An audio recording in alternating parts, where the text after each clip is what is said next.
معلوم ہے جو اس صنعت کے ساتھ منسلک نوجوان ہیں، نہ تم یوان شیڈول کاسٹ کیٹیگری میں، نہ شیڈول ٹرائب میں آتے ہیں، نہ او بی سی میں آتے ہیں، وہ بیچارے کسی ریزرو کیٹیگری میں نہیں آتے، وہ اسی ہارٹیکلچر کی کیٹیگری میں آتے ہیں، وہ ان باغات کی دیکھ بھال کرتے ہیں، اس سے ان کو روزگار ملتا ہے۔ مگر اب کہیں نہ کہیں اس سے یہاں ایک تو اکانومیکلی ہم بہت ہی پست ہو جائیں گے، اس گژھو واریاہ ویک، مگر سۭتۍ سۭتۍ بے روزگاری بڑی واریاہ زیادہ، یہ چھن انڈسٹریلائزیشن ہماری جموں کشمیر میں نہیں ہے، جو تھوڑا بہت جو ہمارا ٹورزم ہوتا ہے وہ بھی ڈیپینڈ کرتا ہے کہ کیا حالات رہے ہمارے۔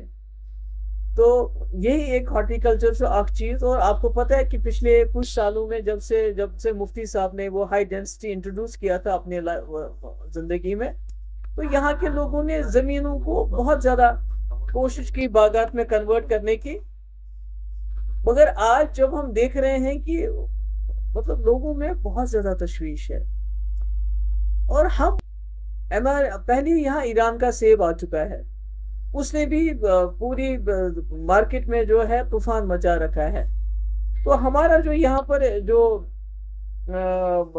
ہمارا یہاں جو یہ جو سیب ہے، یہ سون چاہے ہماچل پردیش کا بھی ہے، سو ایک نا امریکن سیب کے ساتھ وہ کمپیٹ نہیں کر سکتا ہے۔ اس کی وجہ سب سے بڑی یہ ہے کہ جو امریکہ کا سیب ہے، وہاں جو ان کو جو سبسڈی فارمرز کو دی جاتی ہے وہ 30 سے 40 ہزار US ڈالرز دی جاتی ہے، 30 to 40 ساس تم دیوان، یہ کہ سٲنِس زمیندارس 12 to 1500 رۄپیہِ، تَتھ منٛز چھُ آسان الیکٹرسٹی تہِ، اریگیشن تہِ، فرٹیلائزر سورُے انکلوڈ۔ یِتھے کٔنۍ چھُ 60 to 70% انشورنس امریکہ اپنے فارمرز کو دیتا ہے، ان کو اگر خدا دی نجات من تک کینٛہہ آفتی ڈیزاسٹر ہوگا، ان کا میوہ ختم ہوگا، خراب ہوگا، تو سرکار آتی ہے، وہ پیسہ دیتی ہے۔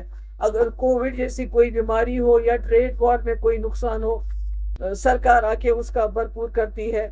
مطلب مارکیٹ میں پرائس ڈاؤن ہو تو سرکار آتی ہے۔ ہمارے پاس تو ایسا کچھ بھی نہیں ہے، بلکہ جموں کشمیر میں جو آپ کی سڑک ہے، جو آپ کی فوڈ چین ہے، وہ بہت کمزور ہے۔ آپ کی سڑک، آپ کا ٹرانسپورٹ بہت ہائی ہے، ہمارے پاس فرٹیلائزر ہمیں خود خرید کے استعمال کرنے پڑتے ہیں، تو مطلب ہمارا سیب جو ہے یہ گژھان واریاہ دروگ تیار، حالانکہ دنیا کا بہترین سیب میں اس کو انکلوڈ کیا جاتا ہے۔ تو مجھے خدشہ ہے، مجھے ڈر ہے کہ 2019 کے بعد جموں کشمیر کے لوگوں کو واریاہ صبر و تحمل ہنزتمو کام، ان کے اوپر کتنا ظلم ہوا، کوتا ستم کو، مگر لکو تھو مطلب صبر کو۔ اگر یہ اس وقت میں اپنے جو ہمارے ملک کے پرائم منسٹر ہیں ان سے یہ گزارش کرنا چاہتی ہوں کہ جموں کشمیر کے لوگوں نے بہت مصیبتیں دیکھی، خاص کر 2019 کے بعد، اور بہت ہی انہوں نے صبر سے کام لیا، مگر اگر اب اس انڈو US ٹریڈ ڈیل کی وجہ سے آپ ہمارے پیٹ پہ بھی لات ماریں گے، ہمارے روزگار پہ بھی لات ماریں گے، ہمارے بچوں کی ایجوکیشن پہ بھی لات ماریں گے۔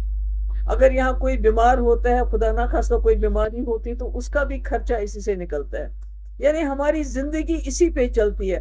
اگر آپ اس پہ بھی لات ماریں گے تو یہ لوگ پھر کیا کریں گے؟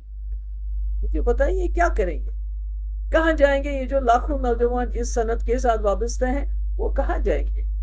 تو مجھے لگتا ہے کہ پرائم منسٹر صاحب کو اس پہ نظر ثانی کرنی چاہیے، کم سے کم 50% امپورٹ ڈیوٹی لگانی چاہیے جو باہر کا سیب آئے، اور اس کے ساتھ ساتھ میں اپنی یہاں جو سرکار کو اس کو بھی گزارش کرنا چاہتی ہوں کہ ہمارے یہاں کولڈ سٹوریج کی کمی ہے، جس کی وجہ سے ہمیں بڑی دقتیں آتی ہیں، ہمارا راستہ بند رہتا ہے، اس کے بارے میں آپ کو سوچنا پڑے گا۔ آپ کو یہ جو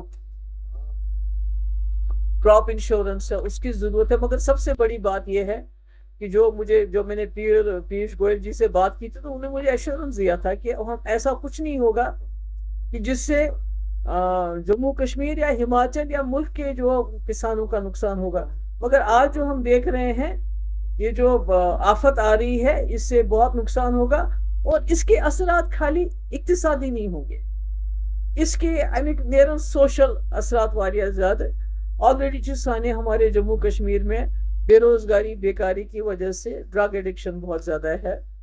لوگ جو ہیں بہت مشکلات کا سامنا کر رہے ہیں، نوجوان ہماری مشکلات کا سامنا کر رہے ہیں. اگر اس سے بھی آپ ان کو بے دخل کرو گے، اس انڈسٹری سے بھی بے دخل کرو گے، تو مجھے سمجھ نہیں آتا ہے. تو میں امید کرتی ہوں کہ پرائم منسٹر اس کو سوچیں گے، اس پہ دھیان دیں گے کہ جموں کشمیر کسی اور اسٹیٹ کی طرح نہیں ہے.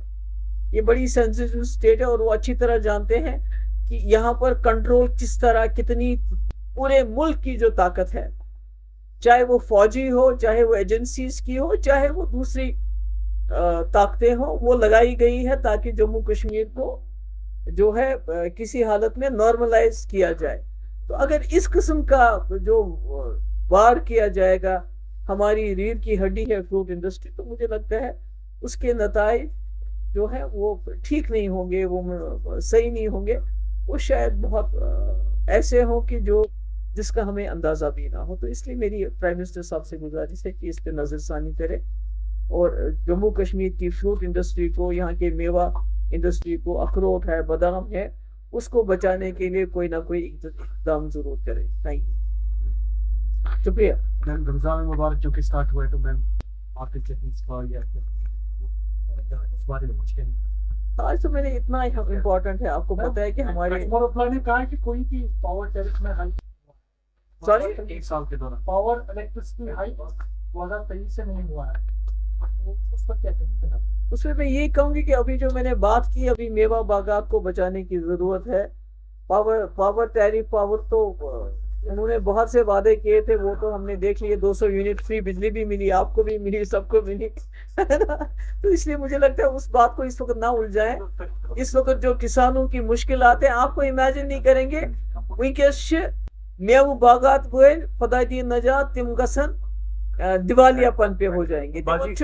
بینکوں لون باقی چیز یہ کیپٹل انویسٹمنٹ ہوتی نہیں ہے. اس میں جو کچھ کیا تھا مفتی صاحب کے ٹائم میں ہوا، ابھی تو نہ انشورنس ہو رہا ہے، نہ کیپٹل انویسٹمنٹ ہو رہی ہے، نہ فرٹیلائزر ہم مفت دے رہے ہیں. اور جو فرٹیلائزر دے رہے ہیں یا پیسٹیسائڈ دے رہے ہیں اس میں بھی اتنی خرابی ہے جس کا کوئی حساب نہیں.